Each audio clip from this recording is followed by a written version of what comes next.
السلام علیکم ورحمۃ اللہ وبرکاتہ۔ آپ دیکھ رہے ہیں حکیم احسان الخالق یوٹیوب چینل۔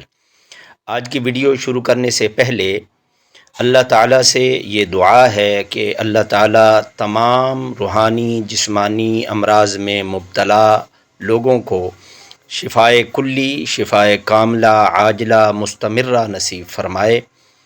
آج کی ویڈیو شروع کرنے سے پہلے گزارش ہے کہ ہمارا چینل سبسکرائب کریں اور بیل آئیکن کو پریس کریں تاکہ ہماری تمام تر ویڈیوز کا نوٹیفیکیشن آپ کو ملتا رہے، اور اگر ویڈیو اچھی لگے اس کو لائک کریں، شیئر کریں اور کومنٹس بار میں اپنی قیمتی آراء کا اظہار فرمائیں۔ یہ ایک ایسی ویڈیو ہے کہ جو ہر نیو شادی شدہ جوڑوں کو دیکھنی چاہیے، اور یا جن کی شادی قریب ہے ان کو بھی دیکھنی چاہیے۔ وقت بڑی تیزی سے تبدیل ہو رہا ہے، جس کا اثر ہماری زندگیوں پر اور زندگی کے ہر شعبے پر پڑا ہے۔ ایک وقت تھا جب شادی ہوتی تھی تو 2 سے 4 سال 3 سال تک کوئی بچہ بچی نہیں ہوتا تھا تو کوئی مسئلہ نہیں سمجھا جاتا تھا۔ ایک لمبا عرصہ گزرنے کے بعد کوئی دوا، کوئی دم، تعویذ وغیرہ کا سوچا جاتا تھا، مگر اب شادی کے 3 سے 4 ماہ بعد ہی ٹینشن شروع ہو جاتی ہے کہ امید کیوں نہیں لگی، امید کیوں نہیں لگی۔ ہر خاندان کا ہر فرد یہ پوچھتا ہے۔ تو ایک اچھی بات یہ ہے کہ اب لوگ تعویذ دھاگے کی طرف زیادہ جو ہے وہ نہیں جاتے، بلکہ اپنے معالج حکیم ڈاکٹر سے رجوع کرتے ہیں، تو یہ بھی ایک اچھی بات ہے۔ باقی یہ ہے کہ نظر کا علاج ضرور کر لینا چاہیے۔ تو چونکہ مشورہ دینے پہ آئیں تو سب سے پہلے مرد کو اپنا سیمن ٹیسٹ کروانا چاہیے۔ مرض کی تشخیص مرد سے شروع ہو جاتی ہے، ورنہ پہلے تو لوگ بے اولادی کا قصوروار صرف اور صرف عورت کو ہی سمجھتے تھے۔ اب یہ نہیں ہے، اب دونوں میں تشخیص سے پتہ چلتا ہے کہ پرابلم مرد میں ہے یا عورت میں۔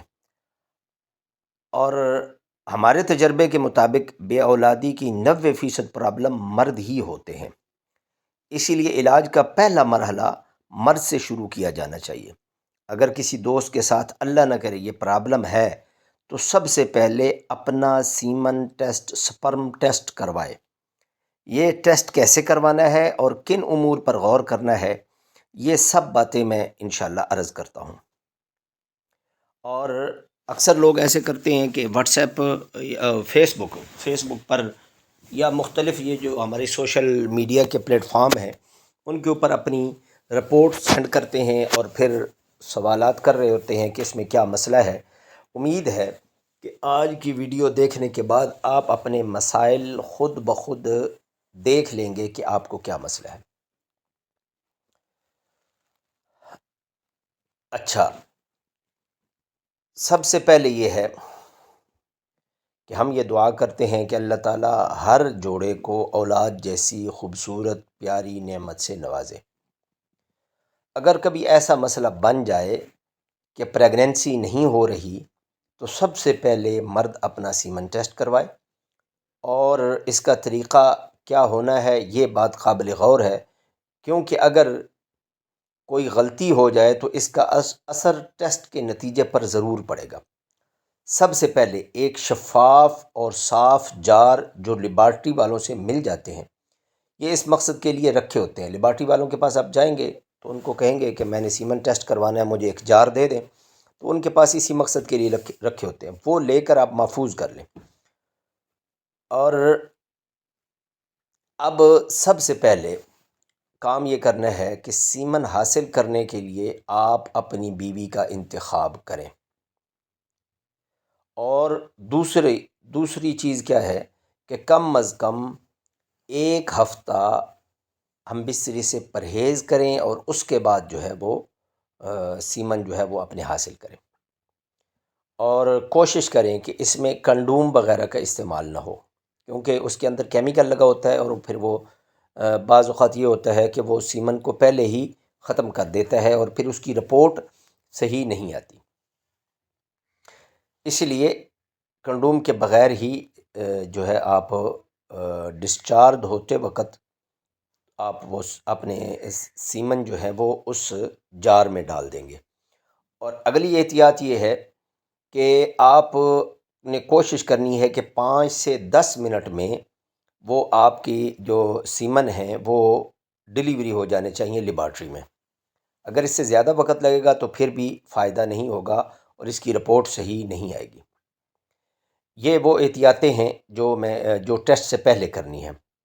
اب آپ کا ٹیسٹ آ گیا، ٹیسٹ آپ کے سامنے ہے، رپورٹ آپ کے سامنے ہے۔ تو ٹیسٹ کو پڑھنے کا طریقہ یہ ہے کہ ٹیسٹ کے سب سے اوپر آپ کا نام، تاریخ، ٹائم لکھا ہوگا، اور اس کے بعد مریض نے کتنے ایم ایل ڈسچارج کیا یہ لکھا ہوتا ہے۔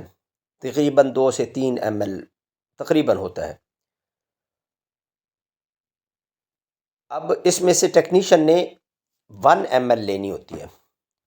اب لکھے گا سب سے پہلے اس کا کلر کیا ہے۔ یہ 3 قسم کا ہوتا ہے، وائٹ ہوتا ہے، آف وائٹ ہوتا ہے، اور میلی تھوڑا سا میلا ہوتا ہے، ٹھیک ہے۔ اب اس میں سے صحت مند کون سا ہے؟ آف وائٹ کلر جو ہے وہ صحت مند ہے۔ آگے جو ہے وہ پی ایچ ہوگا، یہ تیزابیت کی مقدار بتاتا ہے، 7 ہے، 8 ہے، 9 ہوتی ہے۔ اس میں 8 جو ہے یہ صحت مندی کی علامت ہے۔ اب آگے کیا ہوگا؟ ٹوٹل سپرم کی کاؤنٹنگ ہوگی، 1 ایم ایل میں کتنے سپرم ہوتے ہیں۔ اگر 100 سے 150 ملین ہیں تو یہ صحت مندی کی علامت ہے۔ یاد رکھیں 1 ملین 10 لاکھ کا ہوتا ہے۔ اب اگر 60 سے 80 ملین بھی ہوں تو درست ہی تصور ہوگا، اس سے کم ہوں تو پریگننسی کا صرف چانس ہی ہو سکتا ہے، کنفرم نہیں ہو سکتا۔ اب اگلا کام کیا ہے کہ اس میں ایکٹیو کتنے ہیں۔ ایکٹیو موٹیلٹی جو ہے وہ لکھی ہوگی، ڈیڈ کتنے ہیں اور ایکٹیو کتنے ہیں۔ جتنے بھی ٹوٹل ہوں ان میں سے 50% سے زیادہ ایکٹیوز ہونے چاہیے، باقی کچھ ڈیڈ ہوں گے۔ اگر تو 50% ایکٹیو ہیں تو پھر تو بہترین ہے کام، بہترین تو نہیں، بہرحال ٹھیک ہے۔ اور اگر اس سے کم ہے تو پھر چانسز کم ہیں۔ اس سے آگے لکھا ہوتا ہے پس سیلز۔ پس سیلز جو ہے وہ آپ نے دیکھنے ہیں، یہ ایسا ہوتا ہے کہ انفیکشن سمجھ لیں، یہ پیپ سی ہوتی ہے، پس ہوتی ہے جو سپرم میں شامل ہوتی ہے، تو وہ اس کی کاؤنٹنگ لکھتے ہیں۔ پس سیلز اگر 1 2 ہو تو مسئلہ نہیں ہے، زیادہ ہوں تو مسئلہ ہوتا ہے۔ اگر 1 2 ہوں تو کوئی مسئلہ نہیں، اگر اس سے زیادہ ہوں تو پھر بعض اوقات ہمارے تجربے کے مطابق ایسا ہے کہ پس کا ہی علاج کر دیا جائے تو سپرم جو ہے ان کی کاؤنٹنگ جو ہے اس میں اضافہ ہو جاتا ہے۔ کچھ لوگوں کے ٹوٹل تو پورے ہوتے ہیں مگر ایکٹیو نہیں ہوتے، کچھ کے ٹوٹل بہت کم 5 سے 10 ملین تک ہوتے ہیں، کسی کے پاس سیل بہت زیادہ ہوتے ہیں۔ یہ سب لوگ قابل علاج ہوتے ہیں، جن کے بالکل کم ہیں یا جن کے بہت زیادہ ہیں لیکن ڈیڈ زیادہ ہیں اس میں۔ اگر پس سیل 2 سے 3 ہوں تو اس کا علاج، میرا مشورہ یہ ہے کہ سب سے پہلے اس کے پس سیلز کا علاج اگر وہ کر لیا جائے تو اس سے انشاءاللہ میرا تجربہ یہ ہے کہ بہت سارے لوگوں کو صرف پس سیلز کا علاج کیا تو اللہ رب العزت نے ان کے سپرم میں اضافہ کر دیا۔ ایک مسئلہ اور بھی ہے جو بڑی تیزی سے بڑھ رہا ہے، وہ ہے نیل سپرم، یعنی سپرم کی کاؤنٹنگ کا زیرو ہونا۔ یعنی بعض اوقات سپرم کی کاؤنٹنگ زیرو ہوتی ہے، یہ ایک بہت پیچیدہ مسئلہ ہے۔ اس میں کیس جو ہے وہ 1-2% ہی قابل علاج، باقی تقریباً ناممکن ہوتا ہے۔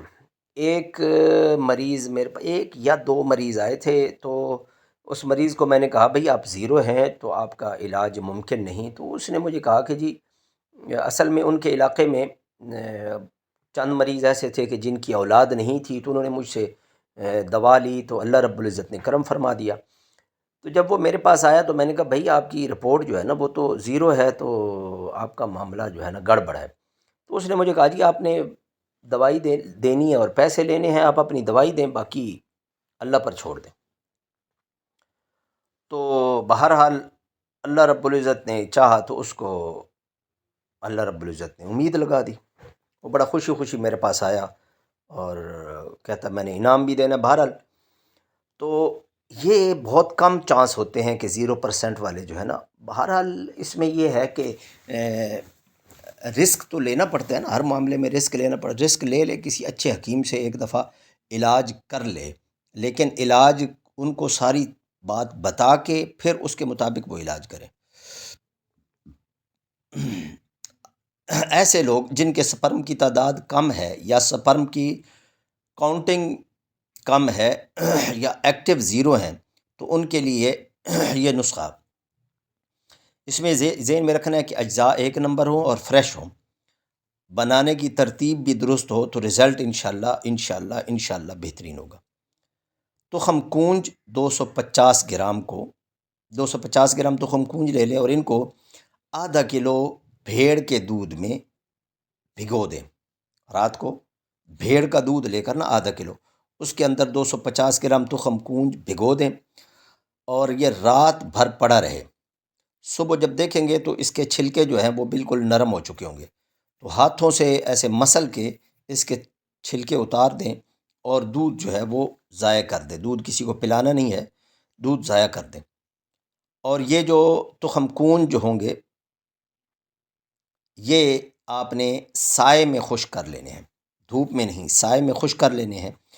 جب خشک ہو جائیں تو ان کو دوبارہ بھیڑ کا دودھ ½ کلو لے کر اس میں پھر خشک کر دیں اور پھر اس میں ڈپ کر دیں، اور پھر اسی طرح صبح خشک کریں، اور پھر جب خشک ہو جائیں سائے میں تو پھر تیسری بار پھر اس کو بھیڑ کے دودھ میں ڈال کر آپ رکھ چھوڑیں رات بھر، اور پھر ایک دفعہ خشک کر لیں۔ یعنی یہ 3 دفعہ آپ نے یہ عمل کرنا ہے۔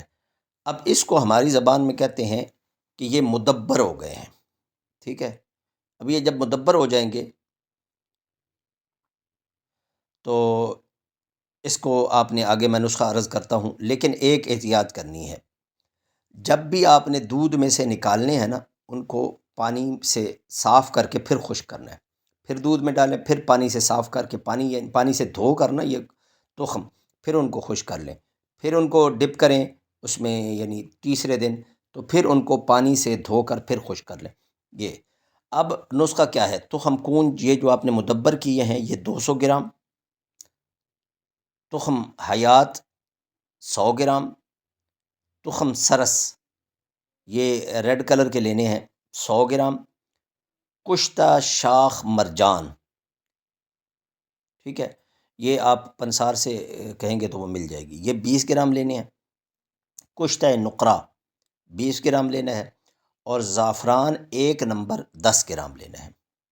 یہ دوبارہ دیکھ لیں، تخم کونج 200 گرام، تخم حیات 100 گرام، تخم سرس 100 گرام، کشتہ شاخ مرجان 20 گرام، کشتہ نقرہ 20 گرام، اور زعفران 1 نمبر 10 گرام۔ اب اس کی ترکیب کیا ہے بنانے کی؟ سب کو علیحدہ علیحدہ کپڑ چھان کر لیں، یعنی آپ پیس کے اس کو کپڑے کے اندر چھانیں، بالکل باریک پاؤڈر کر لیں، اور 1000 mg کیپسول بھر لیں، 1 کیپسول صبح 1 کیپسول شام کو دودھ کے ساتھ۔ یہ آپ نے 90 دن کے لیے استعمال کرنے ہیں۔ تو یہ جب 90 دن آپ استعمال کریں گے تو انشاءاللہ سپرم ایکٹیو بھی ہوں گے اور پیدا بھی ہوں گے۔ وہ لوگ یہ کہتے ہیں نا کہ آپ کا علاج 20 دن میں یا اتنے میں ہو جائے گا، میرے خیال میں جن کے ایکٹیو نہیں ہے ان کے لیے تو بہت مشکل ہوتا ہے۔ انشاءاللہ اللہ تعالیٰ کرم فرمائیں گے، اور اس میں اور بہت ساری چیزیں کا آپ کو فائدہ ہو جائے گا انشاءاللہ۔ صورت انزال کا پرابلم ہو تو وہ بھی ختم ہو جائے گا انشاءاللہ۔ تو ایک بار اللہ تعالیٰ سے آپ مانگتے ہوئے اور اللہ تعالیٰ کے حبیب پر درود شریف پڑھتے ہوئے اللہ سے مانگ کر آپ اس کو استعمال کریں، اور پھر اللہ تعالیٰ انشاءاللہ آپ کو اولاد کی نعمت سے نوازے گا۔ ساتھ یہ کرنا ہے کہ آپ نے 313 مرتبہ، دونوں میاں بیوی 313 مرتبہ کوئی سا بھی استغفار کرتے رہے، استغفر اللہ ربی من کل ذنب واتوب الیہ، پوسٹ لمبی ہو گئی ہے، یہ ہمارا ویڈیو لمبی ہو گئی ہے، تو دعاؤں میں مجھ سمیت پوری امت کو یاد رکھیے گا۔ السلام علیکم ورحمۃ اللہ وبرکاتہ۔